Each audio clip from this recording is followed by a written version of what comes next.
আসসালামু আলাইকুম এভরিওয়ান, সবাই কেমন আছেন? আশা করি সবাই অনেক ভালো আছেন। আমি আপনাদের মাঝে আরেকটি নতুন কেকে ভিডিও ডেকোরেশন করে দেখাবো। আশা করি এই ভিডিওটি আপনাদের কাছে অনেক ভালো লাগবে। এই কেকটি ছিল ভ্যানিলা ফ্লেভারের মধ্যে 3 পাউন্ডের। এই কেকটি কাস্টমাইজ কেক ছিল। কাস্টমার বলে দিয়েছিল আপু রেড অ্যান্ড হোয়াইটের মধ্যে হবে। কেকটি ফিনিশিং দিয়ে ফ্রিজের মধ্যে রেখে দিয়েছিলাম সেট হওয়ার জন্য। এরপর ডিজাইনগুলো করে নিচ্ছিলাম। ভাবলাম আপনাদের সাথে একটু শেয়ার করে নিই ভিডিওগুলা। কেকটি থাকবে রেড কালার আর গোলাপগুলো থাকবে হোয়াইট কালার। আমি আস্তে আস্তে গোলাপগুলো সব বসিয়ে নিচ্ছি। 3টা করে গোলাপ বসাচ্ছিলাম।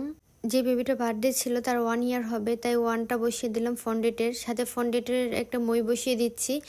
তারপর ছোট্ট একটা নজল দিয়ে ছোট ছোট ফুল বসিয়ে নিচ্ছি। অনেকগুলো ফুল বসাচ্ছিলাম।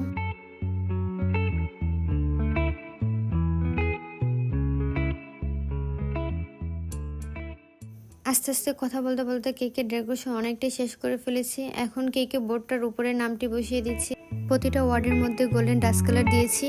এরপর পাইপিং ব্যাগ নিয়ে একটু কেটে পাইপিং ব্যাগের ভিতরে ইয়েলো কালার নিয়ে ফুলের মাঝখান দিয়ে ইয়েলো কালারগুলো দিয়ে দিচ্ছি যেন অনেক সুন্দর লাগে। এরপর গোলাপের সাথে আরেকটি গোল্ডেন পাতা বসিয়ে দিচ্ছি। সব শেষে কেকের উপরে হ্যাপি বার্থডে টপার বসিয়ে দিলাম। কেকের উপরে ছোট ছোট পাল বসিয়ে দিচ্ছি। আর যারা যারা আমার পুরো ভিডিওটা দেখছেন তাদেরকে অসংখ্য ধন্যবাদ। আমার জন্য দোয়া করবেন। আসসালামু আলাইকুম।